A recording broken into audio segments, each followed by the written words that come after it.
You are listening to the People Centric podcast, where we talk through the toughest challenges that people face at work and give practical advice to fixing those challenges. Thanks for joining our movement to create workplaces that are happier, healthier, aligned, and empowered by putting people at the center of all that we do.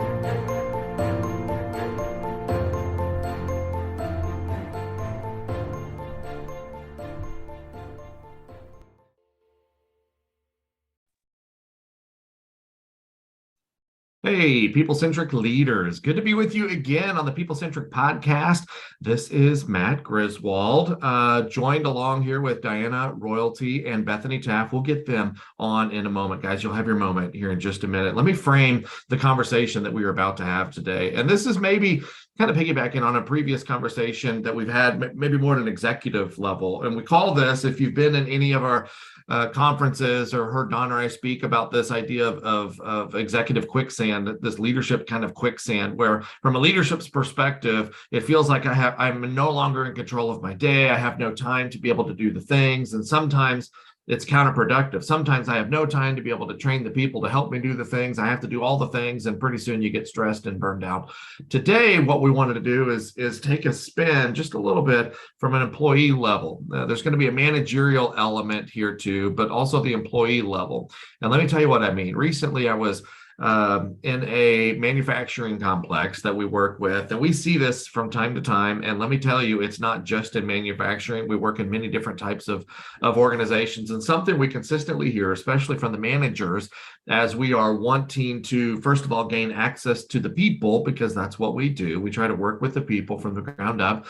But also, as we hear the managers talking about they don't have time to be able to, first of all, take their team for a team meeting. I don't have time to take that employee off the line because time is money, and I don't have time to be able to take them off the line to be able to develop a new skill. I don't have time to take the employee in to sit down for 30 minutes for a chat. You know why? Because time is money and work is important. And we see that over and over again. I don't want to give specifics, and I'm trying to talk in code just because I know we have a lot of people who work with us who also listen to us too. But today, the question of the day, and I've been thinking about this for a while, and so we kind of, brainstormed this topic. Today, the idea is, at what point do we get to, or does a manager get to where you can't afford not to where you can't afford not to take that team off to have a team meeting, or you can't afford not to take that person off to have a stay interview to see how they're satisfied in their role, where you can't afford not to invest in that person in a new skill set, to be able to help them be a better producer for the team. And really, we're talking about hiring and retention and things like that, which is a hot button topic across the country too. These things that we're talking about today feed directly into that idea of retaining your staff and those highly engaged staff members too. So that's the conversation we're going to have today. And we want to approach it from a managerial level, but also if you are an employee listening to this, and you're going, okay, sounds like you're describing the organization that I work at, and it's really frustrating because I just do the thing all the time. There is no development, there is no meeting time, there is no face-to-face time. Then we might have some tips for you as well as we round this conversation out. So, Diana, let's start with you. Welcome to the podcast. Again, it's good to see you. Now, you had a perspective on this too, maybe from a previous employer or whatever, but you had a perspective on this from a managerial level of what does that look like if you do have, or maybe from an employee level, I'm sorry, what does that look like if you do have some thoughts to share, but you have no space to be able to share those things because everybody's just working all the time. So I don't know, where are you hoping to take this conversation based on your feedback? Yeah, I think I'm hoping to, let leaders know that you can't not, you have to do it. It is important. And then to let employees know that they have a say in how their day goes, and they can speak up and kind of help ask some questions and help them do that well. So I'm hoping we talk about both those things, like leaders, when do you do it? And employees, when do you speak up when you're feeling burnt out and kind of like slogging through your day every day? Yeah, and sometimes those leaders will say, well, they've never brought anything up, so everything must be fine. And Mhm. that's a lot of pressure to put on your employees to just trust that they're going to bring the thing up all the time. And we can talk about that too. Bethany, how about you? What are there some parts of this that you're hoping that we cover just so I can make sure that we lead us that way? Yeah. I before we jump into that, I did just want to comment on Diana's hair because it looks great today with so much volume. And Thank if you you. want to see Diana's hair, and just you. watch our YouTube recording. I did. I heard this from somebody the other day. They said I was listening to the podcast, and I guess I'm going to have to start going to YouTube because you guys refer to each other. You refer to something there, I wouldn't be able to see it. So yes, we are on YouTube. Feel free to watch us. Video is life. Yeah, you can watch it, but you can also listen to it. But then if you hear us say something about the other person and you were like, oh, what are they talking about? You just pick up your phone and look at it. Specifically done. Yeah. So I, anyway, I'm known for my hair, really. So great. He's great hair. Yeah, it's so thick and beautiful. Anyways, thank you. yeah, you're welcome. So to answer your question on this topic, Matt, I think this is such a hard balance to strike because I think for managers, they probably, I think the worst thing that you can do, and most do this, is probably assume that your people don't want to be pulled from their work because they're thinking like, gosh, they don't nobody wants at more meetings. And sometimes that's true. And so it's really hard to kind of find the balance of, okay, we don't want to have like pull people away from their work so they can't get the things done that they are supposed to get done and sort of be penalized for that. But then also, and like do too many meetings that they don't, like we could communicate in an email, right? But then also like how do you balance that with saying like, no, but we need to like prioritize some of these things, and it's going to help us be better at our work, and it's going to help us connect more, as a team and all of those things. So I think it's a really hard balance to create for managers, and for employees to kind of feel, how to, what is the right balance for me as an employee to know that like I can still get the things done that I need to get done, and also I can step away from work a little bit sometimes and focus on like the team building portion of it and my own development too. Yeah, I appreciate that. I kind of made an impromptu list here, and we'll see what we can see if we can bounce off each other. But if I'm a manager and versus an employee versus a frontline employee, managers are employees too. But if I'm a manager versus a frontline employee, my mentality about work might be different, right? I'm focused on different things. If I'm a manager going to my boss's meeting, right, the things that we're talking about typically aren't the satisfaction of the worker. Typically the things we're talking about, and I just made a couple things here. We're talking about scorecard or efficiencies, right? We're talking about production, quality, those types of things. Can you think of anything else like a manager is consumed with these things, or these are the types of meetings that they're talking about, or types of things that the managers are focused on and talking about? Yeah. I feel like managers are always focused on the budget, right? There's always some financial aspect to this. And then managers are also always focused on those big picture goals because that's what their bosses are focused on. So it's that strategic planning stuff and the budget cycle stuff. And, it's not the stuff that actually is the work. That's Right. Yeah, Yeah. it might be process changes and stuff too, but sometimes it might feel a little bit like a step past what what your frontline employees are thinking about in terms of process, or like big organizational changes and updates that are happening and things like that. Yeah, I like both of those there. And if you can kind of put yourself in the managerial shoes, right? You're putting yourself in the manager's shoes. You just got out of that meeting where it was about the budget talk, about the goals talk, about the efficiencies talk, about the production talk and the quality talk, and then you go back to work. Like that's what's in your mind right now. It's not, you know what would be great now to be able to help us hit that budget thing?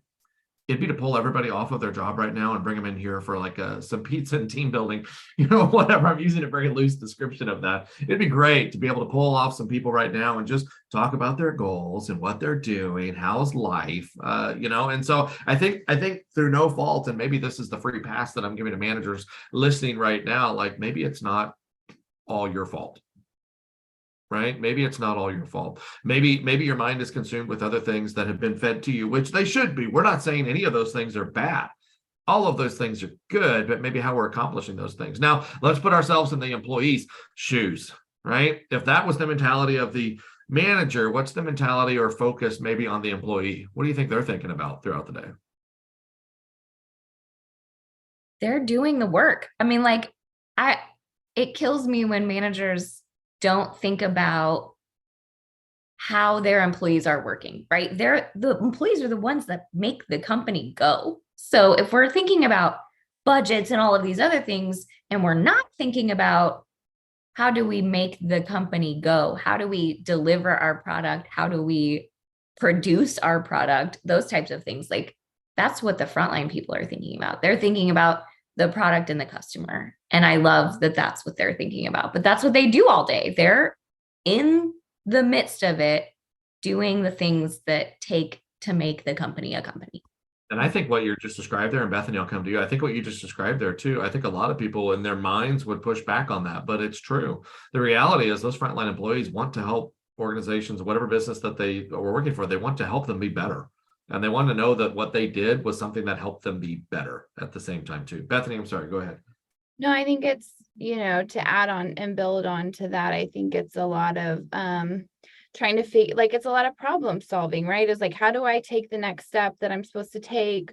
Or when I run into a barrier, how do I overcome that? Especially when I'm like, here's what the needs of my customer is, or here's what I'm supposed to accomplish right now, but then maybe I'm running into something internally with our organization's processes or systems or policies or another employee or things like that. And how do I kind of get over that to be able to accomplish the objective that I have for my job today? And I think those are the things that your employees are thinking about. Yeah, I wrote down the do the work. I wrote down they want to know that the work that they're doing is appreciated. They want to know that they're doing a good job based on what the boss thinks the good job looks like, right? I like how you said the problem solving. They're trying to problem solve and put their best foot forward. So what I'm trying to paint a picture of is the motivations sometimes are a little different, but managers, what you have in frontline employees is an opportunity to make your team even better by investing some time in them if it's productive. And I will co-sign that, like, it needs to be productive and valuable time off, but it doesn't always mean that we're going to be doing work or thinking about work in the time off too. There's something to be said about building that employee culture, especially nowadays too. So at what point, let's talk about maybe what we're missing. So if I am that manager going, I don't have time to take them off of the job to be able to do these things that you're talking about. Let's just kind of follow that path for just a second. Okay, manager A, you don't have time to take them off the job to be able to do any of these things that we're talking about. Guys, let's just kind of brainstorm organically. What will that likely lead to? What does that look like in the life cycle of the employee and manager then? If I don't have time to be able to take them off to do the thing, can't they just keep doing their job? I mean, can't they just keep doing their job? Yes, they can, and they will, and they'll keep doing their job. But at some point, I think that the quality slips because there's not enough communication around the expectations. I think that people start to get burnt out and bored and not fulfilled. I think not getting feedback is detrimental to an employee. I think, it's a slippery slope. I feel like the minute you say you don't have enough time to do something is the minute it's going to start going downhill. Yeah. And I think people kind of can go different directions with this. Employees will kind of maybe take different paths on this sometimes. And so it's not like always a predictable, like, if you don't take them off their work, then this is what will always happen. But I think that, either if they're not having internal, set up communication cadences, if you aren't having team meetings, your people they're going to still be talking to each other. And it's probably going to be pretty negative if you're not involved with it over time. Not always true, but it's hard to kind of, you as the managers are helping kind of set the tone of that and saying, like, how can we work together to communicate and problem solve and all of those different things, and creating a space for that. And if you don't create the space for that, sometimes the employees, they're going to create their own space for that. And it's not always going to be really healthy and positive, because they're just trying to get the work done, right? Or you will have people who kind of on the flip side isolate completely and they don't feel supported and connected or motivated or challenged or anything like that.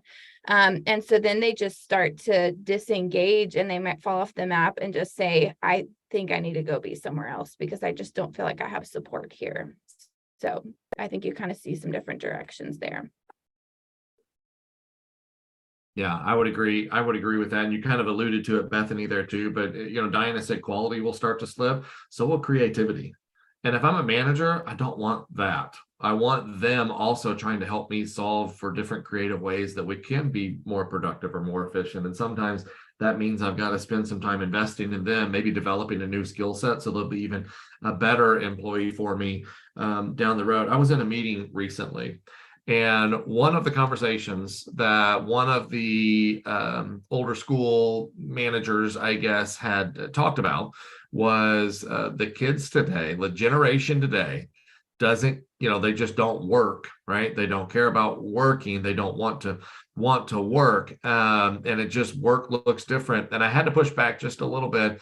And let me know what you think about this, because some of the things that we talk about there's probably some of a certain generation on here or a certain, it's not always generation, maybe it's a certain mentality that you're listening to us talk about these things like creating time for your employee. And you're immediately going, blah, blah, blah, that's coddling, blah, blah, blah.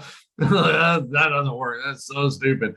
Those types of conversations. But honestly, sometimes I think the generation now is not equating work the same way. It doesn't mean they're afraid of working. It's just the value is not equated the same way as maybe value. Loyalty is not equated the same way. Doesn't mean they're not loyal. Doesn't mean they don't provide value. It just means they're translating that differently. But part of that too, and I'm going somewhere with this, but part of that too is also the world has changed around them.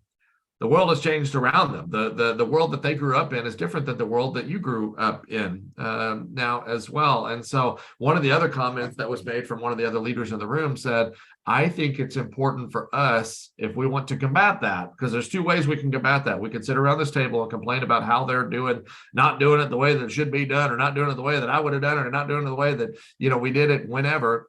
And again, it's not a generational thing. I think more so it's a personality thing. But the other leader around the table said, if we want to understand that, then we really need to do a more concerted effort job of trying to understand where they're coming from so we know how to manage them in the first place.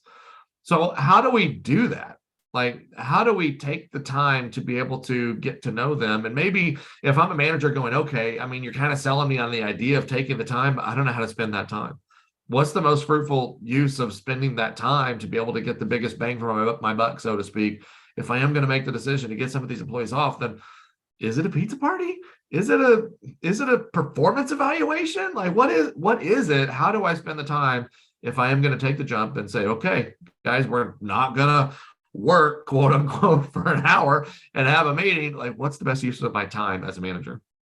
Well, I don't know the answer to that, but I do know that pizza is the great unifier. So get Pizza the pizza. The answer. Yeah. Don't not do pizza. Maybe it's just me. Because I'm pregnant, and so I feel like pizza is always welcome. But or tomato bisque soup. I don't know. Tomato bisque, right, Bethany? Oh yeah, tomato bisque also. I like that. Yeah, just bring food to whatever you're gonna do. That's just, you got to bring the food. I think there's so many ways to go about it, but to what you were sort of saying earlier about the world has changed and work has changed, and we do have to invest more time in the humans that work for us because we're not machines. I think that kind of lends itself to, you have to ask good questions and you have to build relationships. So everyone is going to want something different. I don't think you're going to blanket make everyone happy. I don't think that's possible, but I think you're going to have to spend time to intentionally understand the people around you and do your best to fulfill all of those needs. I like that answer, and that is terrifying. It's not a great answer. That's what I was going to say. Like, I literally hate that answer. I hate it. Yeah, I'm But sorry. I was distracted. I was pinning an email now telling you all the things that I need. Uh, no, because here's the but what thing, you're Matt, saying is, you're gonna ask me for a Maserati and like a and pizza every day and to never stay in a Best Western ever again. And I ah, can't promise those things. not walk 10 blocks to the client office. Can we just Uber? Uber Uh, every time. anyway, Yeah. I like what you're saying though. I like the direction. Maybe the best thing is to not be so scripted initially. Maybe the best thing is to say, as your leader, I want to make sure that I'm setting you up for success. What do you need from me that you feel like you're not getting right now? And maybe some of them will say things like, well, Mountain Dew every now and again will be good, right? Well, but I think you'll be surprised. Some of them might say, I would just like more feedback on if I'm doing well or not. I think that would be cool. And I've talked to people, and I know you all are the same. I've talked to people in so many different lines of work. I've talked to finance people going, I just need direction before I sign off on this. I'm accountable for it. I need time with my manager to be able to sit down and go, am I according these, accounting for these things correctly? Because ultimately I'm liable, and I never have time with them to be able to do that. Like it's not job specific. This is happening everywhere. So maybe a good vulnerable question for a leader is, hey, I love being your leader, but I want to be the most effective leader, not because of a selfish thing for me, but part of my job as a leader is because I'm trying to make you be the best version of you that you can be. Maybe that's a good starting point for the conversation. Bethany, were you going to add something to that? Yeah, I mean, I think that's where this is exactly where you can, when we talked about like, how do you find that balance, that those check-ins, those one-on-one conversations is a great place to do that. So meeting with for managers to meet with their employees regularly, one-to-one. If you do anything, like start doing that and start to understand what like a little bit more about the employee. And I think that if you're an employee who's not having regular one-on-one conversations with your boss, maybe just ask if that's something that they would be up for, and maybe talk about what you're hoping to get out of that.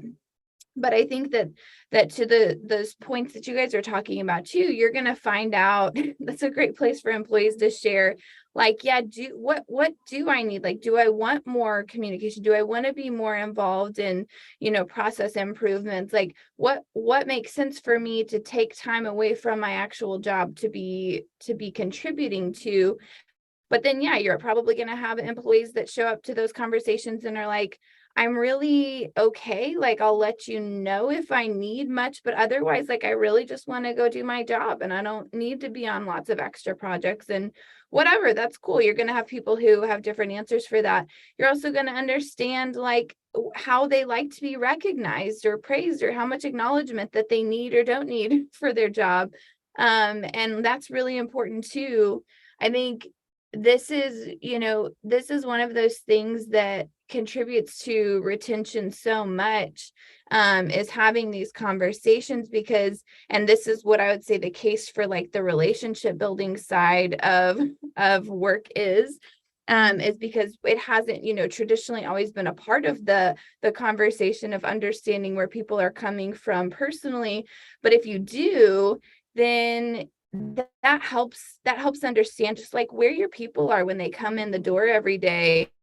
And if other things are going on outside of the workplace that are impacting how they show up at work, because those things don't always come from the work that they're doing too. And so, not that you have control over that, but just so that managers know what that world looks like for your employees when they come in, and then they have a space to communicate that, and then you guys can go from there. But I just think that that's really important for the retention side of things too. Yeah, I agree. And I was teasing Matt a little bit about how he might ask for more money or more people or more something. And I do think that that's what managers are afraid of. Managers are afraid of saying, what do you need? And then employees saying, we need more money because we don't get paid enough, and we need more people, or we need more resources because we don't have enough. And then the managers are like, well, I can't do that. Right. I don't have the power to do that. We financially can't do that. There's no way that's going to happen. So then managers just like don't ask. And I think that's a huge mistake, because I do believe that if Matt asked for more money or more people, and I genuinely said, Matt, I love you, but I can't do that. What else could we do to meet some of those goals, or to get some things off your plate, or to change the way that we work so that you feel better about it. What can we do besides money and resources? Like, what can we do instead of that to make it better? It would engage him in a conversation. And I think employees are okay with hearing, no, we can't do that. They just want to hear it. They don't want to have to guess at that. Yeah, I love it. I love it. And, and I'm glad that we went that way too, because now we're talking about, okay, because I can hear managers now going, oh, this sounds nauseating. The whole idea of that sounds nauseating. Pull them into the office and have the conversation. So Bethany, I'm glad that you went, like, what you would hopefully get in return from doing that is blah, blah, blah, this better retention and, and more engaged employees and things like that too. I love that you went that direction. If I'm the manager and I heard Bethany go, maybe they'll say, I'm good, I'll let you know. You still didn't waste your time. And I think it's important that you heard that. That was still not a waste of your time to have that conversation because you asked the question. Good job. Keep asking the question, right? Let's wrap it up by doing this. What if I'm that employee and I feel kind of maybe stuck a little bit because I do work in an environment where you're describing it. Like I never get an opportunity to have those conversations with my leadership, and I desire to have that. And you might be that employee that's sitting there going, you know what, I've been on the fence for a while. I'm thinking about leaving and going somewhere else because I have a friend that works at blah, blah, blah. And they do a great job of interacting with their employees. And I really desire that too. Like, are employees just powerless to the point that they can't have those conversations? Diana just alluded to it a little bit ago as I was writing my email. More money, Diana. Groceries expensive, lots of kids. Those type, you know what I mean? But are employees powerless to just not ask the question in the first place? Or like, what are some tips that we can give those frontline employees if they wanted to try to nudge this conversation in a way? Man, I will say that I have been at People Centric for 10 years. And during that time, there have been times where I've just been like, ooh, I am stuck in a weird day to day and I am bored and not loving this right now.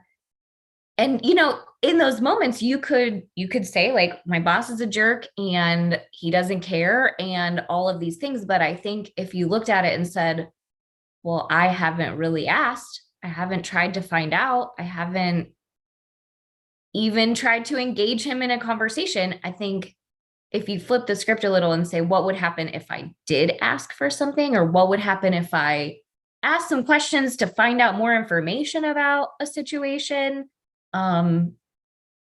I think that would help you get through a lot. I think if you go and just ask some questions like, hey, I'm feeling a little burnt out and a little bored, and I would like to do X, Y, or Z. But think about what you want and think about how you might go about just asking for it.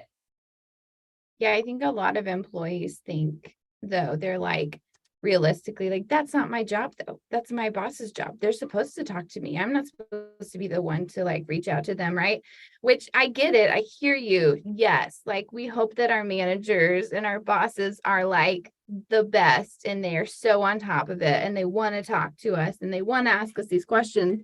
And also, like, it's such a hard job and you're making assumptions about their intentions to not talk to you as much as, they're probably making assumptions as well. So, they might be thinking like, I don't want to bother them. I want, like, they'll let me know if they need something. And so yeah, don't be afraid to just take the step and say like, yeah, hey, this is what I'm looking for, or I would love to meet with you more regularly. But if you do that, I would say for employees, like, make sure you're letting them know what you are hoping to get out of it, and just the kinds of conversations you're needing support on, or things like that, so that they know how to show up to those conversations as well.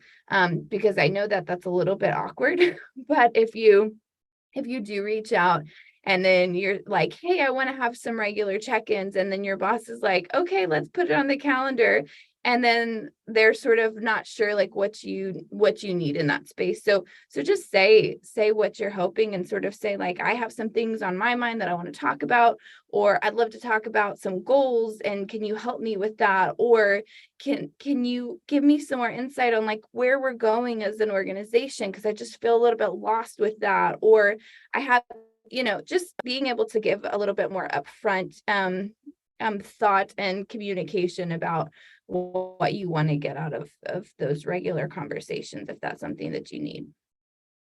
Yeah, and I think employees equate that directly to feeling valued if the manager is taking time to be able to do that. And you know what, managers, you know what valued employees do is they work harder. Like that's the end game is not to be able to cuddle them with sunshine and rainbows, whatever that means, right? The end game is that they feel valued and that, ultimately they're going to work harder because they naturally will because they feel valued. If I'm the employee that feels stuck and I'm like, oh man, I can't ever bring that up. I'm just going to stick to myself. What does your life look like?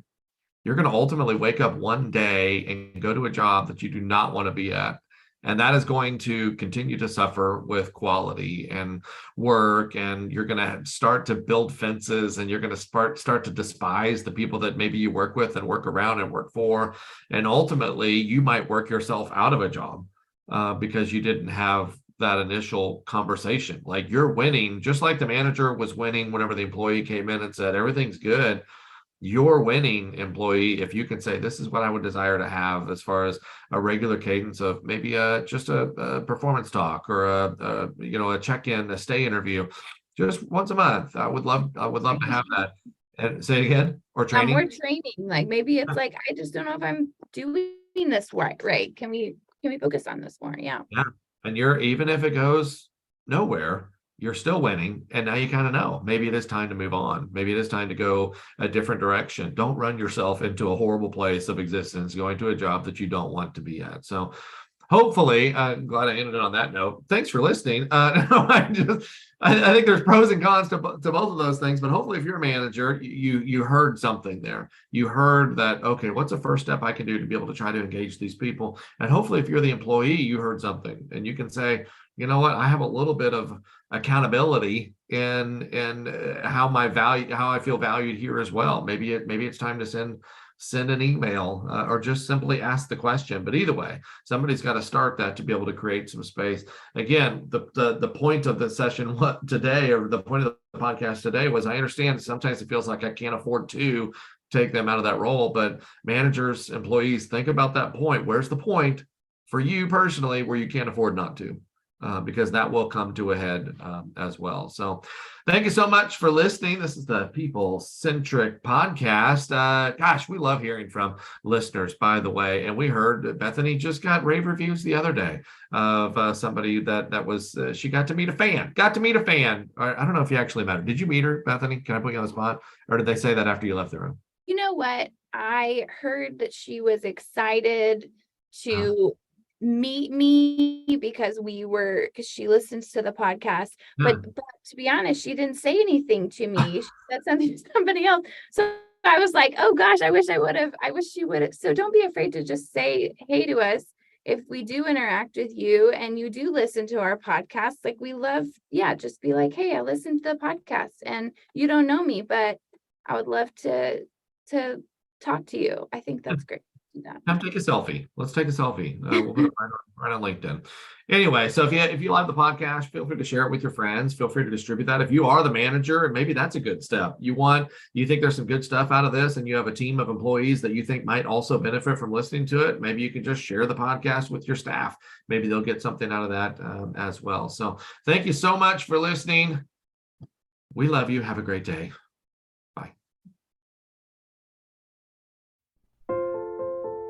Thank you for listening to the People Centric podcast. We are so grateful for you joining us every week. If you like this content, please like and subscribe. Also, feel free to share on your social media with everyone that you know. It really does help us. If you would like to contact us, I have put our information in the show notes. Please reach out anytime. We love hearing from you. We will be back next week with a new topic. Until then, be well and lead well.